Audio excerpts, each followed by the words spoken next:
50 കപ്പലുകൾ വരുന്ന വിധത്തിൽ വിഴിഞ്ഞം കേരളത്തിന്റെ അഭിമാനമായി മാറ്റിയത് ശ്രീ പിണറായി വിജയനാണ് എന്ന് പറയുന്നത് എന്താ ബുദ്ധിമുട്ട്?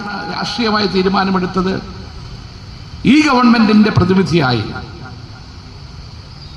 ഡൽഹിയിലും ജോലി ചെയ്യാൻ തീരുമാനിച്ചത് എനിക്ക് പിണറായി വിജയൻ എന്ന കരുത്തനായ മുഖ്യമന്ത്രിയുടെ വിശ്വാസമുള്ളതുകൊണ്ട് തന്നെയാണ് ഞാൻ ഇപ്പോൾ ഡൽഹിയിൽ നടത്തുക.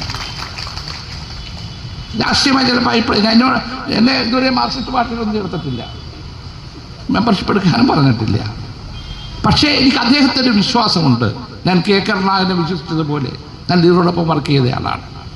കരുണാകരൻ എത്രയോ കാര്യങ്ങൾ കൊച്ചിൻ ഇൻ്റർനാഷണൽ എയർപോർട്ട് ഉൾപ്പെടെ നമ്മുടെ വൈപ്പിൻ എറണാകുളം പാലങ്ങളെപ്പോലെയൊക്കെ കാര്യത്തിൽ ഒരു ധീരമായ തീരുമാനമെടുത്ത ലീഡറോടൊപ്പം വർക്ക് ചെയ്ത ആളാണ് ഞാൻ. അതുപോലെ തന്നെയോ അതിനപ്പുറത്തോ ഞാൻ വിശ്വസിക്കുന്ന, രാഷ്ട്രീയത്തിനപ്പുറത്ത് വിശ്വസിക്കുന്ന നേതാവാണ് ശ്രീ പിണറായി വിജയൻ എന്ന് തുറന്നു പറയാൻ എനിക്കൊരു ബുദ്ധിമുട്ടുമില്ല. നമുക്ക് മുന്നോട്ട് പോകണം. കേരളത്തിൻ്റെ വളർച്ചയിൽ നമുക്കറിയാം വിഴിഞ്ഞം കൊണ്ടുവരാൻ മുൻകൈയെടുത്തത് ശ്രീ ഉമ്മൻചാണ്ടിയാണ്.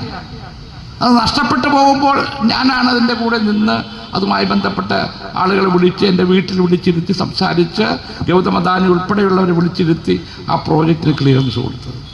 പക്ഷെ അത് യാഥാർത്ഥ്യമാക്കി ചുരുങ്ങിയ കാലഘട്ടം കൊണ്ട് 50 കപ്പലുകൾ വരുന്ന വിധത്തിൽ വിഴിഞ്ഞം കേരളത്തിന്റെ അഭിമാനമായി മാറ്റിയത് ശ്രീ പിണറായി വിജയനാണ് എന്ന് പറയുന്നത് എന്താ ബുദ്ധിമുട്ട്? ഇന്ന് നിങ്ങൾ വായിച്ചു കാണും, തിരുവനന്തപുരം, കൊല്ലം, പത്തനംതിട്ട ഈ 3 ജില്ലകളെ കോർത്തിറക്കിക്കൊണ്ട് വിഴിഞ്ഞം കേന്ദ്രീകരിച്ചൊരു വലിയ വികസന മേഖല വരികയാണ്. ഇത് ചെറിയ കാര്യമാണ്. അപ്പൊ നമ്മളെ സംബന്ധിച്ചിടത്തോളം വികസന കാര്യത്തിൽ ഞാനതുകൊണ്ട് അന്ധമായ രാഷ്ട്രീയ എതിർപ്പുണ്ടാവില്ല. ഭരണകൂടങ്ങൾ വരികയും പോവുകയും ചെയ്യും. നമ്മൾ കണ്ടിട്ടുണ്ടല്ലോ, എത്രയോ ഭരണകൂടങ്ങൾ വരികയും പോവുകയും ചെയ്യും. പക്ഷെ അതിനതീതമായി ജനങ്ങളോടൊപ്പം നമുക്ക് നിൽക്കാൻ കഴിയണം.